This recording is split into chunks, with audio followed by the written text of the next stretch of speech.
Hoxe buscamos as reaccións dos hostaleiros e a policía local na primeira xornada coa ampliación da apertura dos restaurantes ata as 11 da noite e do toque de queda ás 11 da noite tamén. O Concello de Ribadavia pon en marcha 30.000 euros en axudas destinadas a paliar os efectos da COVID cun prazo de solicitude de 15 días hábiles. O Concello de Celle executará este ano a humanización da travesía de Trasariz e proxectos de mellora de camiños agrícolas. Ola, que tal? Moi boa noite. Comezamos o último informativo desta semana falando da evolución da pandemia do coronavirus na comarca do Carballiño. Hoxe, o Concello de Cea mantén o único caso positivo que tiña. A vila do Carballiño tamén mantén 11 casos positivos e o Concello de Irixo, que tiña 4, réstaos todos e quédase libre de COVID-19. A comarca baixa hoxe o número total de casos activos de coronavirus ata os 12. A evolución mantense pendente dos casos do Carballiño e de San Cristovo de Cea, os únicos dous concellos con casos activos a día de hoxe na comarca. O Carballiño mantén 11 casos activos, Cea mantén 1.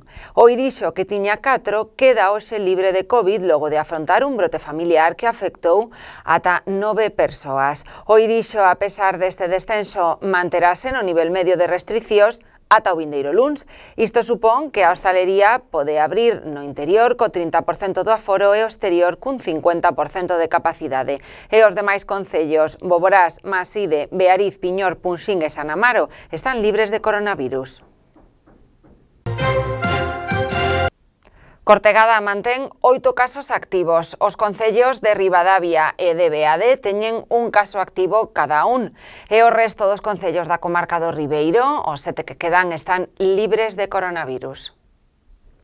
Cortegada conta hoxe con 8 casos activos, os mesmos ca onte. A evolución deste concello volve a preocupar. Hoxe presenta unha vez máis o máximo da comarca. Cortegada manterase no nivel alto de restriccións. Isto supón que a hostalería só poderá servir en terrazas cun 50% de aforo.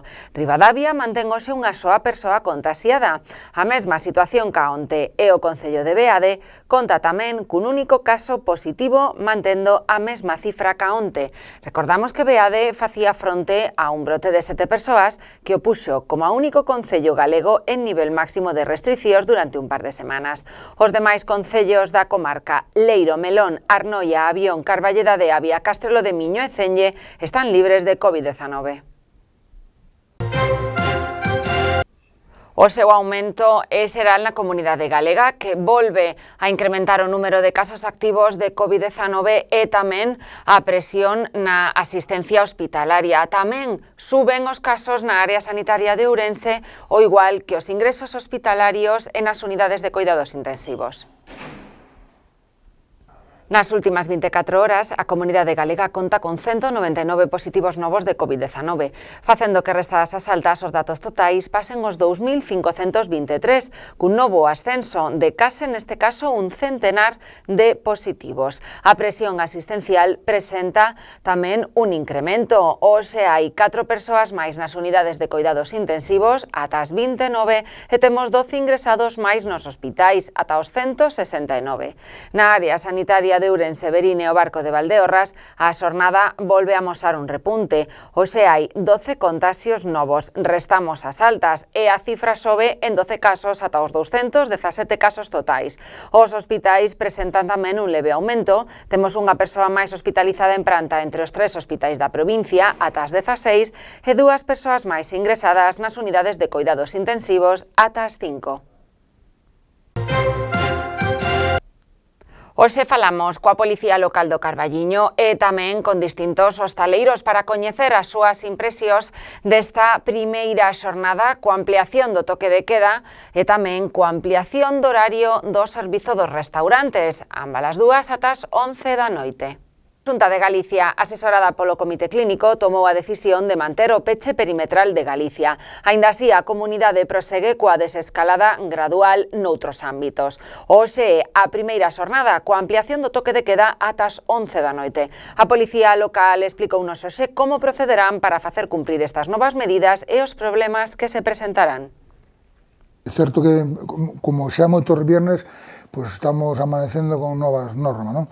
En este caso, o que máis pode afectar é certo os restaurantes e as cafeterías, non? Vai haber unha diferencia clara entre uns e outros, non?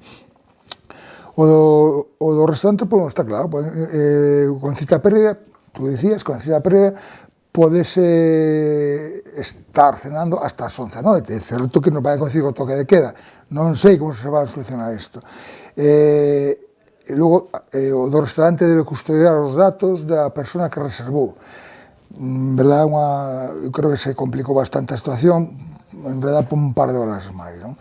En Carballiño vas a ter un problema que creo que isto é visible por todos. O problema está en que moitas veces non se está asustando adecuadamente a licencia municipal á actividade. E cantos restaurantes en Carballiño e cantos establecementos ejercen como restaurante sin ter claramente un servizo de comedor. Bueno, pois isto todo vamos a ter que poner, xa pedimos a servicios públicos que nos informen das licencias e a partir de aí, pois, bueno, pois teremos que facer cumplir na medida posible a nova normativa. Unha normativa que a nadie se escapa, que é difícil de entender, porque non sei como se pode entender, que pode estar no restaurante hasta as 11, hasta susto toque de queda. Supoño, igual me perdín algo de letra pequena, pero isto está sorprendendo a todo o mundo. Afecta tamén unha recollida para levar ao domicilio, que ahora estaba sendo hasta as 9:30, vai pasar a 10:30, é dicir, sempre media hora antes do toque de queda. Bueno, para recoller a domicilio, si é certo que non ten por ser restaurante, si é certo que pode ser unha cafetería ou calquer cousa que sirva alimentos e bebidas, non? Hoxe falamos coa Policía Local do Carballiño e tamén con distintos hostaleiros para coñecer as súas impresións desta primeira xornada coa ampliación do toque de queda e tamén coa ampliación do horario do servizo dos restaurantes, ambas as dúas ata as 11 da noite. Si, é claro que estaba preguntando as denuncias que van este fin de semana, que non son moitas, só son 5, pero 3 delas son por non usar a mascarilla, e 2 delas, 2 das 5, por fumar nas terrazas. Creo que isto xa debía estar claro, que hai que usar a mascarilla e que non se pode fumar nas terrazas. Non nas terrazas, non se pode fumar nas zonas que sean transitables, o sea, que se poda prever que alguén pode transitar por eso, hai que se apartar para fumar e colocarse en un sitio donde non sea previsible que alguén vai a cruzarse con nós. E, sin embargo, pois a xente, non é moi normal que a estas alturas da película aparezcan 3 denuncias por non usar a mascarilla e 2 por fumar na terraza. Isto non é. Algo falla. Os restaurantes xa poderán ofrecer as ceas, permitindo abrir con horario ata as 11 da noite. Hoxe falamos co sector para coñecer que opinan desta nova ampliación. Non é ainda boa. Non é boa porque ás 11 da noite non dá tempo a nada. Creo que o cierre nacional está ás 12 da noite. Debían dar un margen para que a xente estea hasta as 11, tiña un margen para chegar a casa hasta as 12. Pero bueno, nós que a xente quere comer na terraza por aire libre, só se poden sentar a comer, non se poden sentar a outra cousa. Solo comer. A xente que queira estar nunha terraza a partir das 9 da noite ten que estar sentado e comendo. Non pode estar tomando cervezas, pero comendo sempre. Non hai para tomar bebidas. Entón, bueno, é unha medida que normalmente aos bares tamén lle afecta. Non debía estar hasta as 9 da noite, debía estar hasta as 11 como os restaurantes. Porque xa vamos pasando mal un ano e pico e o que non se pode seguir pasando mal. Esperemos que a partir do 9 de maio que millore isto, pero senón isto é unha ruína total. Non hai maneira de soportar esta economía neste momento. Para poder facelo deberán ter un rexistro dos clientes e contar con medidores de CO2 e asegurando a ventilación necesaria. Con respecto a esta nova medida, consideran que para os locais que manteñen controlado o estado do aire son medidas excesivas. Este servicio o único que nos fai aumentarnos a capacidade.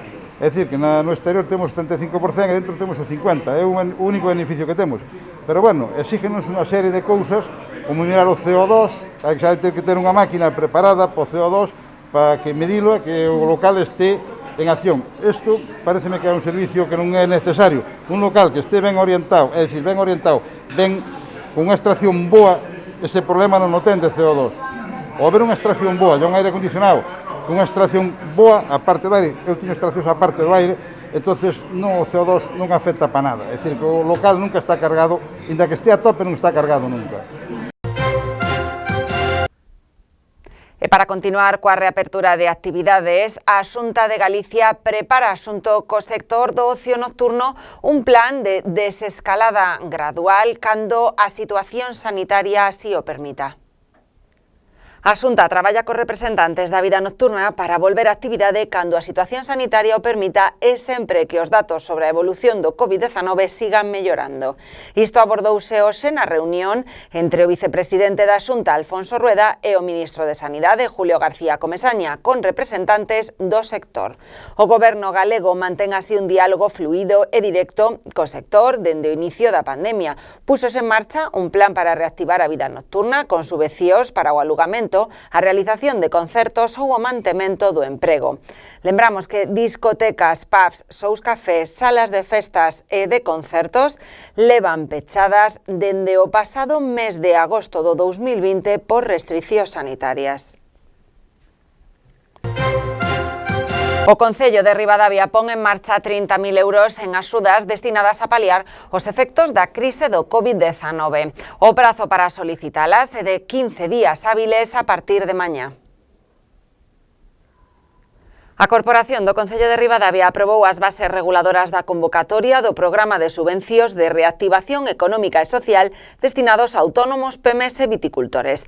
A contía destinada pola Administración será de 30.000 euros e as bases completas poden consultarse na páxina web do Concello de Ribadavia. O prazo de presentación será de 15 días hábiles dende a publicación deste anuncio no Boletín Oficial da provincia de Ourense, realizado na xornada de hoxe. As solicitudes presentaránse por vía telemática a través da sede electrónica do Concello ou de forma presencial a través do rexistro do Concello de Ribadavia.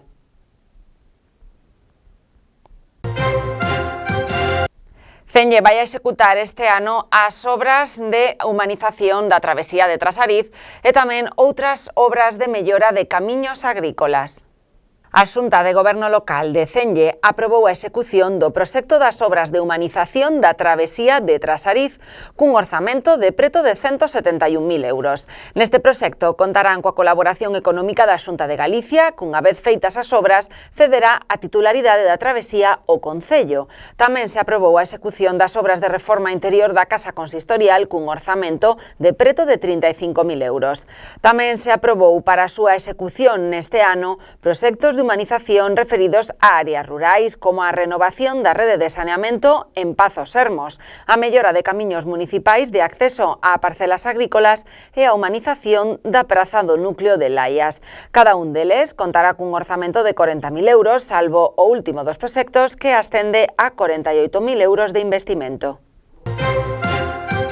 A Xunta de Galicia e o Concello de Avión asinan un convenio de colaboración para proceder a realizar obras de mellora de saneamento nos núcleos de Sifón e San Vicenzo cun investimento conxunto de 185.000 euros. A conselleira de Infraestructuras e Mobilidade, Etel Vázquez, e o alcalde de Avión, Antonio Montero, asinaron telematicamente un convenio de colaboración para promover a mellora do sistema de saneamento nos núcleos de Sifón e San Vicenzo, o que suporá un investimento conxunto de 185.000 euros. Esta actuación dá continuidade ás obras realizadas no 2013 coa execución de 2 colectores xerais nos centros Avión, Cendóns e Veresmo e unha nova depuradora para 1.250 habitantes. A intervención consiste na execución de 2 tramos de colectores de PVC cun diámetro de 315 milímetros e unha longitude total de algo máis dun quilómetro. A acción permitirá atender a unha poboación de 94 habitantes para o horizonte do ano 2045. O Partido Socialista reclama á Deputación de Ourense que deixe de conceder subvencións a concellos, asociacións ou entidades que manteñen simboloxía franquista ou fascista, por exemplo, o Concello de Beade, entre outros. Así o afirma o Partido Socialista de Ourense, que reclama a Deputación que deixe de conceder axudas ou subvencións aos concellos, asociacións ou entidades que manteñen simboloxía franquista ou fascista, incumprindo o disposto na normativa en materia de memoria histórica e democrática. Igualmente, exixen a todas as entidades locais o recoñecemento dos veciños e veciñas que foron vítimas do golpe de Estado, a Guerra Civil, a ditadura e o nazismo. O voceiro provincial, Rafael Vilariño, explicou que pedirán ao Goberno de Baltar unha proposta para poñer fin a estes casos, poñendo como exemplo o Concello de Beade. Levamos unha moción, estamos hoxe aquí como deputados do Partido Socialista, tamén con un dos nosos 3 edís neste Concello, con Benito, para decir que vimos a reclamar a honra e reclamar unha vez máis que sexa reparada a vítima das vítimas da represión franquista e de todas as vítimas das dictaduras que ten habido neste último século pasado. Falamos tamén daquelas persoas do noso país que sufriron a persecución nos campos de exterminio nazis e falamos, en definitiva, de restaurar a dignidade do noso pobo, non deles que xa a tiñan. Nos vamos a pedir que a Deputación de Ourense aprobe esta moción, que supón ni máis ni menos que se aprobe o que está prescrito na Lei de Memoria Histórica. O Partido Socialista aproveitou esta visita ao Concello de Beade para falar cun dos seus veciños, Benito Cibeira, que lles contou algunhas das vivencias de vivir cun alcalde que apoia, din, o que foi o réxime franquista. Xa está ben deses discursos que falan de que non hai que reabrir feridas, porque quen di eso probablemente non saiba que son esas feridas. As feridas non están pechadas porque nunca foron reparadas. E nós o que pedimos hoxe nun acto de dignidade é que se tomen medidas para que se cumpla a legalidade, para que se repare a memoria dasquelas persoas que sufriron persecución, que foron asasinadas. É tempo de que a democracia sexa realidade e de borrar calquer estigma que nos vincule co franquismo. Esta fin de semana temos unha gran oferta de cine, por exemplo, no Concello de Leiro. O novo cine de Leiro volve a abrir as súas portas dende o pasado mes de xaneiro e o fai cunha película galega, Cuñados. O novo cine de Leiro volve coa proxección de filmes logo de parar a súa actividade dende finais do mes de xaneiro, coa explosión da terceira onda da pandemia e das medidas restrictivas aplicadas. Neste caso, trátase do filme Cuñados, do director Toño López, en a que participan actores tan coñecidos como a Xosé Touriñán, Miguel de Lira e Federico Pérez. A acción está gravada e ambientada na provincia de Ourense. Proxectarase esta fin de semana dende hoxe ata o domingo en sesións de 5 e 8 da tarde. Tamén se proxectará o próximo luns e o xoves en sesión única das 8 da tarde.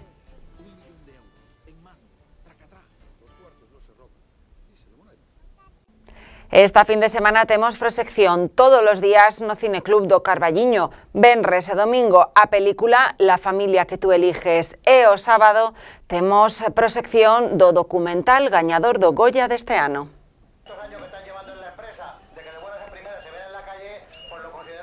Venres e domingo proxectase a película La familia que tú eliges, filme norteamericano que nos conta a historia de Zach, un rapaz con síndrome de Down que escapa da súa residencia para perseguir o seu sono, converterse nun loitador profesional nunha escola de loita. Os dous pases son ás 7 da tarde, un xa pasado, no Auditorio Municipal Manuel María. E mañá sábado será a quenda da película gañadora dos Goya o mellor documental e mellor montaxe, El año del descubrimiento. O filme fala de diferentes sucesos que ocorreron no noso país en 1992 a través de homes e mulleres que nos relatan unhas historias significativas para entender o que fomos e o que somos como sociedade. A proxección de mañá, tamén no auditorio, lóxicamente, pero neste caso unha hora antes, ás 6 da tarde. Alfonso Medela e o seu cuarteto comezan tamén a recuperar as súas actuacións musicais. O vindeiro sábado día 24 de abril actúan no Auditorio de Verín. Medela Cuarteto Latin Jazz recupera pouco a pouco as súas actuacións musicais, paralizadas por completo pola situación sanitaria. Deste xeito, o carballiñés Alfonso Medela, Pablo Añón, Luis Vivas e Loren Tabarés volven aos escenarios. A actuación prevista será o próximo sábado 24 de abril no Auditorio Municipal de Verín. A sesión musical será a partir das 12 do mediodía e o aforo está limitado para garantir o cumprimento da distancia de seguridade.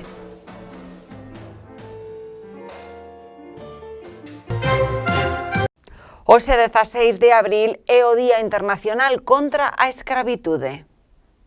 Esta data pretende crear conciencia sobre esta lacra que no século XXI aínda haxa que loitar contra a escravitude infantil. Esta realidade afecta a máis de 200 millóns de nenos no mundo. A escravitude infantil maniféstase de distintas formas de sometemento, co traballo forzoso, coa trata infantil, a escravitude doméstica, o matrimonio forzado, a explotación sexual ou o reclutamento coma soldados. Estes nenos atópanse asumindo traballos ilegais e afectan sobre todo as poboacións máis vulnerables. O Carballiño convértese esta fin de semana nun lugar de paso para un número importante de deportistas que veñen a competir no Campeonato de Karate Infantil de Ourense. Esta fin de semana celébrase o Campeonato Infantil de Karate en Ourense. O Carballiño será un dos municipios que albergará os preto de 700 deportistas que se dan cita neste evento, algúns deles hospedados no apartahotel Arenteiro, entre outros, procedentes de diversas zonas de España como a de Tarragona. O pabillón dos Remedios acollerá as competicións divididas entre as categorías Benxamín, Alevín, Infantil e Xuvenil, con rapaces de entre os 7 e os 13 anos. Bueno, se presenta de una manera exitosa seguro, puesto que es el primer campeonato infantil después de todo el confinamiento estatal que hemos tenido, ¿no?, en toda España. Entonces, éxito seguro está presentado aquí en Ourense en esta ocasión, ¿no? Bueno, los chiquillos están con mucha ilusión, muchas ganas y con ganas de demostrar todo lo que han aprendido, incluso trabajando online durante esta pandemia. Sí, totalmente diferente, totalmente novedoso para todos los karatecas, igual que para muchos deportes que han tenido que continuar de una manera u otra practicando el deporte o en casa o según la comunidad hemos tenido más restricciones. Nosotros en Cataluña, por ejemplo, hemos tenido muchísimas limitaciones y que estén aquí los chicos, por eso para los míos precisamente es un éxito. La selección catalana creo que eran unos casi 40 competidores que han traído para competir en este campeonato de España. Y yo desde mi club hemos traído, formando parte de la selección, 4 alumnos entre 8 y 12 años. Este último ano foi complicado para os adestramentos, que se comezaron a facer de xeito online para poder volver o tapiz. Poder estar hoxe aquí é para todos eles un logro. Mira, se presenta con mucho optimismo porque estamos de nuevo en el tatami, que no es poco, ¿no?, después de todo lo que pasamos todos. Yo creo que esto es para nosotros una fiesta. Y luego nosotros trajimos unos 30 deportistas en kata y en kumite. Bueno, Galicia nos queda relativamente cerca, somos casi hermanos. Muchas limitaciones porque efectivamente salimos de esa pandemia tan complicada y de ese confinamiento y fue una vuelta pues a las clases presenciales. Veníamos de trabajarlo todo online, por vídeos, y que en cada gimnasio se hacía cada uno lo que podía, ¿no? Pero no solo los asturianos, fue una cosa general. Y yo creo que la medalla de oro ya la tenemos todos por estar aquí, ¿no? Os máis pequenos, os protagonistas da xornada, amosáronse entusiasmados de poder participar en campeonatos deste calibre. Bueno, lo que queremos siempre venimos a ganar, pero también hay que aprender. O se gana o no se gana, nunca se pierde. Y bueno, imagino que pues además de competir también hacéis muchos amigos, estáis aquí reunidos de todas partes de España. ¿Cómo son los campeonatos para los más pequeños? Bueno, sí, hay mucha gente, pero para los más pequeños no están tan acostumbrados. El año no ha sido el mejor de todos, ya el parón por coronavirus. Quería que llegue este momento, ya que se ha parado la competición durante mucho tiempo y estoy encantado de estar aquí. Y bueno, ¿qué esperas? ¿Ganar? ¿Cómo se presentan los oponentes? La verdad es que no tengo ni idea de lo que voy a hacer. Confío en mí mismo, sé que se puede sacar una medalla, también no se puede, pero veremos. Y bueno, supongo que además de competir también se hacen muchos amigos en estas competiciones, ¿no? Sí, he hecho más de los amigos que hice de distintas partes de España, tanto en los campeonatos más fáciles. Aquí me puedo encontrar a mucha gente que ya llevo conociendo casi años. Estes campeonatos, ademais da competición dos máis pequenos, buscan manter viva a importancia do karate para que siga sendo xogo olímpico nos Xogos Olímpicos de Toquio 2020. Esta fin de semana no Carballiño os protagonistas serán os ceos despesados e solleiros e as temperaturas altas, alo menos as máximas. Mañá sábado teremos 20 graus e o domingo 22. Iso sí, as mínimas van a baixar e o farán ata os 2 graus de temperatura. O domingo xa comezaremos a ter algún pequeno intervalo nuboso, xa que o luns teremos ceos completamente anubrados, precipitacións, baixada de temperaturas máximas e subida de temperaturas mínimas. O Concello de Ribadavia vai a desfrutar tamén esta fin de semana dun tempo primaveral e caloroso. Mañá sábado chegaremos aos 22 graus e o domingo aos 23. As mínimas estarán en torno aos 3-4 graus de temperatura, co cal bastante diferencia entre a noite e o día. Mañá sábado os ceos estarán completamente despexados e o domingo a última hora da tarde comezaremos tamén a ter intervalos nubosos. Para o luns temos probabilidades de precipitacións moi altas no Concello de Ribadavia, que baixará a súa temperatura máxima ata os 18, pero subirá a mínima ata os 10 graus de temperatura. O remate deste informativo imos ofrecerlles unha reportaxe sobre o enduro de Piñor celebrado o pasado domingo, organizado pola Liga Galega de Moto de Campo, unha competición que tivo a participación de 90 motoristas. Agardamos que desfruten desta reportaxe, que desfruten, como non, da fin de semana, que sigan informándose a través da nosa página web www.badalnovas.com ou tamén dende a nosa página de Facebook e, sobre todo, que se coiden moitísimo. Volvemos o luns.